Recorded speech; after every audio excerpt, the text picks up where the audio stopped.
如果時光可以倒流，翻去30歲嗰時，你最想改變嘅係啲乜嘢？呢條問題你諗過未？好多人聽到呢條問題都會停低好耐，唔係唔知答案，係答案太多，唔知由邊度講起。今日呢條片唔係嚟嚇你，唔係嚟說教㗎，係有一班過來人將自己最後悔嘅嘢講俾你聽。佢哋嘅故事可能係你屋企人嘅故事，可能係你朋友嘅故事，甚至係你自己嘅故事。希望你睇完之後仲有時間去改變，唔使等到後悔嗰日先明白呢啲道理。我哋一齊嚟睇50後最後悔嘅5件事。第一件係好多人都忽略咗嘅身體。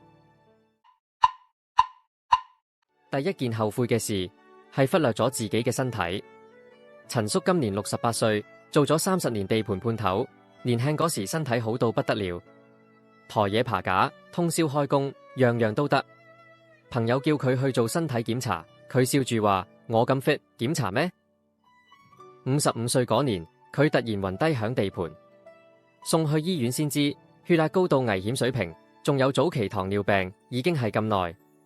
醫生話：你至少5年前已經有症狀，點解唔嚟睇？佢答唔出嚟，唔係唔知，係唔想知。覺得自己唔會有事，覺得去睇醫生係示弱，覺得等陣先算。呢3個想法害咗佢好多年。而家退休咗，本來可以去行山、去釣魚，帶住孫仔到處去，但係身體唔爭氣，去遠少少都要帶住一大袋藥。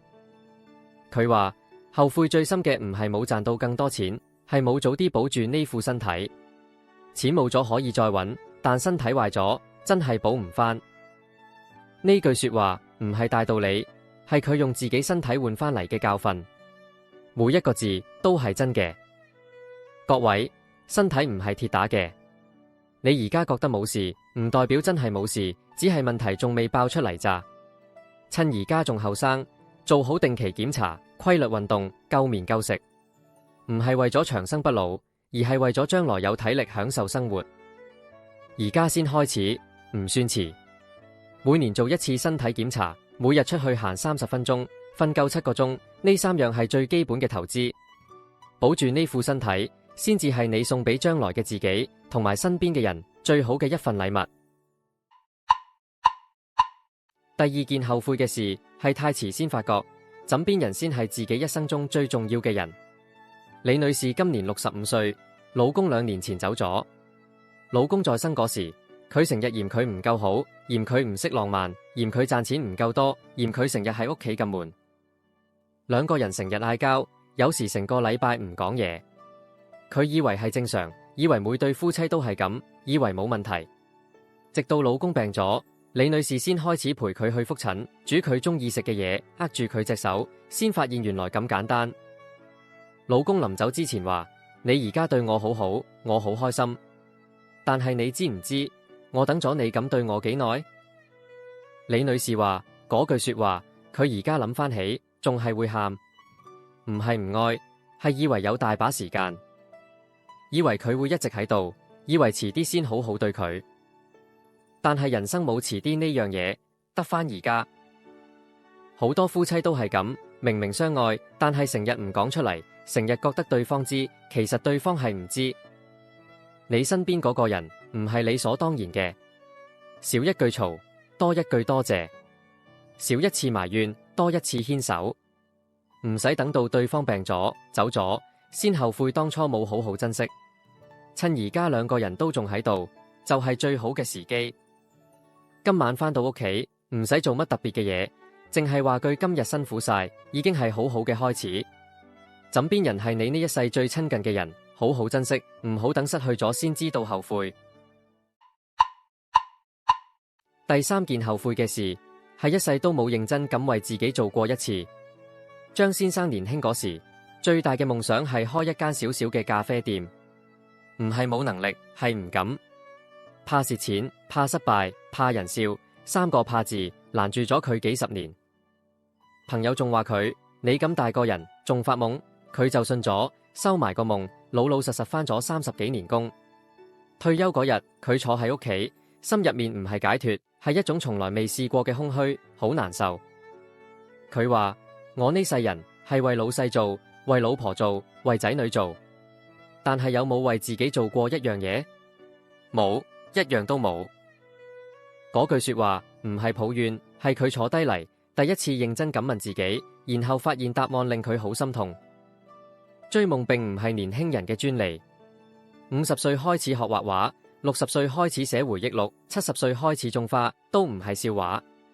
唔係叫你放低所有嘢去冒險，係話你心入面嗰樣一直未做嘅嘢，係時候認真對待佢啦。唔好再話等退休先算，等仔女大咗先算，等有錢先算。等嚟等去，等到最後係後悔。你心入面嗰個小夢想，唔使好大，唔使好完美，今日拎出嚟，認真諗一諗，已經係第一步。人生下半場，唔係用嚟等嘅，係用嚟活嘅。你仲有時間，唔好再將個夢想收埋響心入面。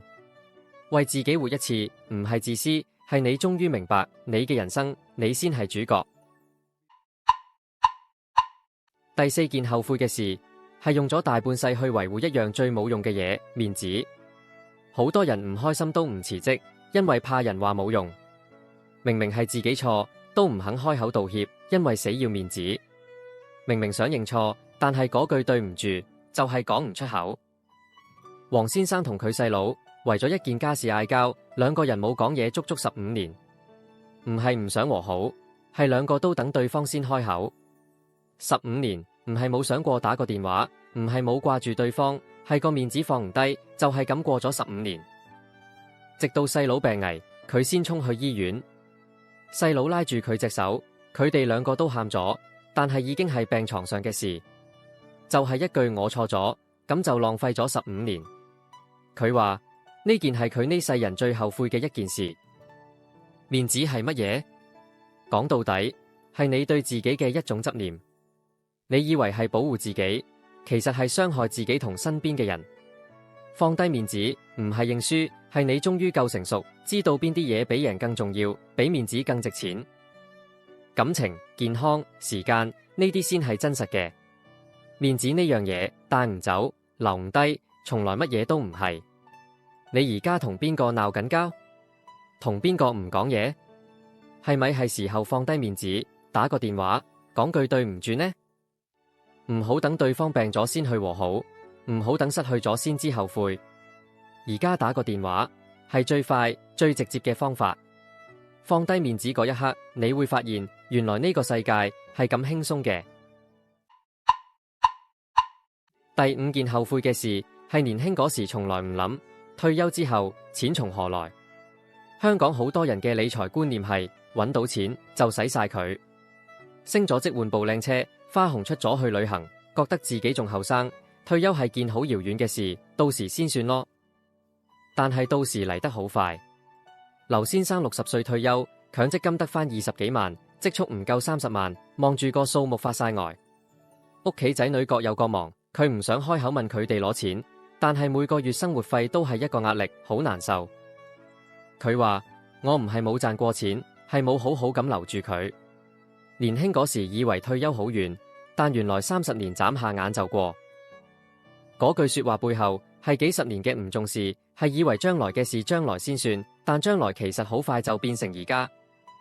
理財唔係叫你慳到唔好使，係叫你早啲諗，退休之後每個月嘅錢從何而來，夠唔夠應付生活。30歲開始每個月儲1成，40歲開始認真睇下自己嘅資產，50歲開始減少不必要嘅開支。唔係要你變成守財奴，係要你將來有自信咁講，我唔需要靠人。呢句說話係尊嚴，係自由。靠自己嘅錢生活，唔使睇人面色，唔使驚開口借錢，呢種感覺係任何嘢都換唔到嘅。由而家開始，唔使好多，每個月留翻少少，養成習慣，30年後嗰個你會多謝而家嘅你。呢份自信係尊嚴，係自由，係你送俾將來嘅自己最好嘅一份禮物。5件後悔嘅事講完啦，保住身體，珍惜伴侶，為自己活一次，放低面子，早啲理財。每一件聽落去都唔難，但係真正做到嘅人有幾多？唔係唔知，係唔夠重視，係以為自己仲有時間，等嚟等去等到後悔。今日聽到呢5個故事，唔係要你自責，唔係要你難受，係希望你而家仲有時間就去做翻嗰件事，唔使5件事一次過改變，揀一件你而家最有感覺嘅，由今日開始做出第一步就夠啦。打個電話俾你嘅老伴，講句多謝，預約一個你一直唔想去嘅身體檢查，今日就做，唔好等。將你收埋心入面嗰個小夢想，今日拎出嚟認真諗一諗，係時候為自己做一樣嘢啦。人生冇得重來，但餘下嘅日子仲可以過得好，唔係嘆氣，係認真去生活，每一日都計數。你今日睇到呢條影片，唔係偶然，係因為你心入面其實已經準備好要改變啦。如果你覺得今日呢5件事講中咗你或者你身邊嘅人，記得分享俾佢哋睇，可能佢哋睇完會打個電話多謝你。留個言話我知，你5件事入面最有感覺係邊一件？我想知道你嘅故事。記得訂閱我哋嘅頻道，每個禮拜都有新片，專門講50後嘅生活智慧，唔想錯過就撳個掣。我哋下集見。記住，餘下嘅日子仲可以過得好，係真嘅。